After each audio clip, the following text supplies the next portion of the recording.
I really like this trailer. Okay. This looks really cool. Yeah. I mean, trailer kind of answered some questions we were wondering about, kind of weapons, how the open world would work, and that. One of the more interesting things that we saw in the trailer was like monsters roaming in packs and trying to lead them out of the pack so you could fight it on its own, which really cool idea. Wondering how much of that is going to be actual play case, where like you do have to lead them away or try to fight like 3 of the same monster at once, which could be interesting. A lot of the fights looked really cool that they showed off.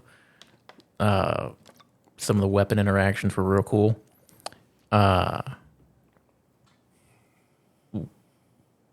Probably the most notable change that I think it was the ability to swap to a secondary. Yeah, I saw that little tidbit. Yeah, that was the biggest thing from this, because this is the first time in the entire game series, which is exceptional. That is a fucking game changer. By far it is. Because I would say most people with Monster Hunter, they have their main weapon. It's their weapon they're going to start with, they're going to play with most of the time. When given the option, they're going to play with that weapon. Sometimes that weapon doesn't work too great against certain monsters, so you always have to have a backup. If you could just have both of them with you at the same time and just swap between them, fantastic. It's such a big quality of life update. I also saw where apparently every weapon type in the series is making a return. Yep. That'll be fun. That's a shitload of weapons. Yeah. 14 is what I saw.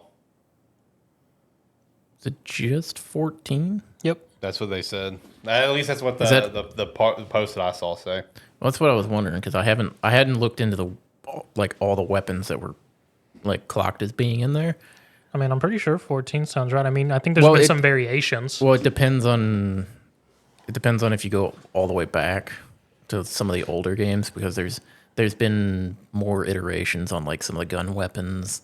There's been I think there's been additional like melee weapons in that. And I think there's 14 weapons in World. I'd have to double check on that. It was about like 12 to 14 weapons in World. So I don't know if it's. Then they may just be using the main weapons and not all the variations. It might be all the classical weapons that have been brought back. Because I did notice, at least in the little bit of gameplay, it looked like it was a heavy bowgun was a different version than what we got in Worlds.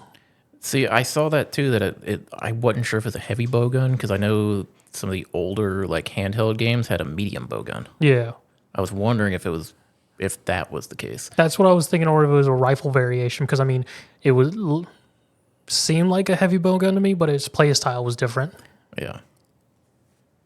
I will say, like the weapons that they showed off, very cool. Yes, I did like the design of the new longsword. It's like I loved what the weapons look like. The combat that they showed, very, very cool. I'm wondering what the speed of combat's going to be. If it's going to be more World or Rise. I would hope more World. I'm gonna be honest. I don't know. I like the speed and fluid. In my opinion, Monster Hunter World is the better game. Yeah. Rise had the better combat. I understand.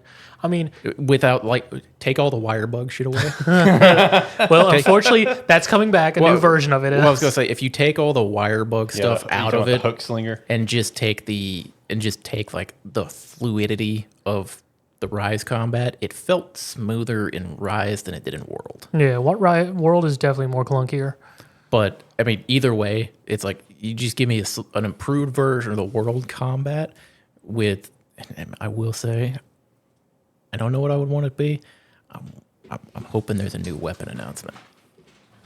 I want something different, but I don't know what it would be. I mean, we may get one. I mean, because in terms of everything with as we saw everything we saw with the herds and whatnot, it does look like combat might be on a slightly bigger scale in comparison than what we have been with Worlds, Iceborne, and Rise. So if it is a slightly bigger scale in terms of what we would be fighting at a time with the whole horde aspects and then maybe possibly nest and whatnot with different types of creatures, I would hope that combat is a bit more fluid like Rise. Because otherwise, fighting hordes of monsters is going to be a pain in the ass, especially in open lands.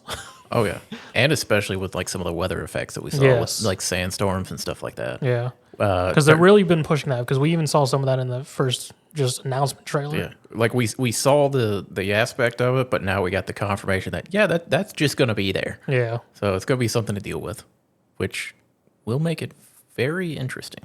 Yeah, especially if we have a other biome besides just the sort of badlands, wasteland, sands, deserts we've seen. Yeah, and we know at least, or we should know at least that there's going to be, the desert will have its own underground section. Because we Yeah. did get to see the monsters falling through the sand hole Yeah.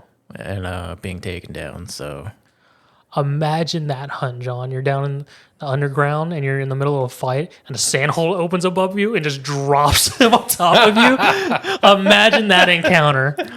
like I said, It said transform in unexpected ways, so that would be unexpected. like I said earlier, I'm wondering how much of that, like having to lead a monster away to fight it, I wonder how much of that is going to be like have Necessary? to actually do and be necessary. Because that's the big question is, because they showed that there where there's a pack of 3 and you lead one away and fight it. I mean, in Rise and in World, there were only 3 or 4 monsters on the map at the same time. Yeah. You could only have a couple of them. How many are we going to have on the map at once? I mean, as I said, from what everything they've shown, it's very much looking like larger scale. And in that specific instance, also, it was a whole thing looked story based and had something to do with like almost like an alpha, which is probably a stronger version of. Oh yeah, that was definitely a story hunt mission. Yeah. I mean, so my other thing would be is how common is going to be these like sort of alpha, stronger type version of the monster is going to be. Well, it's like, yeah, I'm wondering if that's going to be like a region specific thing that they're doing with this game, because historically there's like you play through the story, you're like you play through the early game, then you play through the I forget the levels that they call it. Yeah. But essentially, there's the beginning hunts, and then as you play through the story, you kind of reach a halfway point, and then you go into the later hunts, Yeah. which is usually this like stronger tier monsters. And then when you get through there and you kind of get towards the end of the story, you go into the late game hunts, and then you have to go through all those, and that's when you start encountering some of the more classical, like dangerous enemies or the variant enemies as they start going up. And then you end up in like the super master tier where all the crazy shit happens. But I'm wondering, it would be very interesting if there was like a sort of just like alpha that roamed around, or like if you were in the middle of it, they like the one that leads them shows up to fight you. That'd be interesting. Or in the middle of fighting the alpha, if you haven't like pulled away enough, it just calls the rest of the pack back to it. That would be real interesting. And then you have that moment where you're fighting like 3 or 4 of them at once, and they're all trying to get you while that one's trying to run away. Yeah. I don't know. Looks fantastic. It does look very good. 2025. Yep. Yep. I did also see where it's going to be fully voiced for the first time ever. So Yep. shout out to that. Seamless flow between story and gameplay. New mounts, apparently some new focus mode, and then like Zach kind of alluded to earlier, got this new hook slinger item. So I guess it's like the replacement for whatever that other one, the wire bug, whatever. Or the slinger that was in Worlds. Yeah. Yeah. World had the slinger, and then they had like I forget what, it's like the hook shot slinger or something that remember. came out with Iceborne. I don't know. They every new expansion or something adds you a new Gadget. like gadget to deal with. I just need my Kinsect blades, man. Let me see something real quick. Is that your weapon of choice? Dual blades, Kinsect, yeah. Those are my 2 go-to. I kind of changed around when I played through Rise and did all that. I was a gun lance player. Okay. Use that when I went back to World and played through all like pretty much all of World. It's like Sword and Shield. That's fair. Sword and Shield is just something about just the speed and fluidity of it. See, I just like Kinsec Blade because I just enjoy bouncing up in the air the entire time. See, that was the thing. I never understood what I was doing. That's me with every monster. It was hunter. the first weapon I ever tried. And I went, I don't know what the hell I'm doing. Yeah, right now. that's not a good beginner weapon, John. He was feeling spicy. World was my first. Yeah, that's Monster why Hunter I game. know that. And it's like I tried to go with the glaive at first, and I went, I'm flying around, but I'm not doing anything. Then I tried to go like heavy bow gun, and I was like, this is Slightly better. it's still a terrible way to try to learn how to play the game. I though. mean, it is. Because heavy bowgun has so much to go to that you actually need to do with it. Yeah, you gotta know how to fight stuff before you pick that up as your weapon. Oh, that's funny. No, 2025 for it, boys. That's pretty exciting. I wonder if it's going to be. I wonder what time next year, but whatever time next year comes out, it's definitely going to be a game of the year contender next Let's year. say Q2. I would say I'd say before summer. So yeah, Q2 sounds right. That would be my guess too.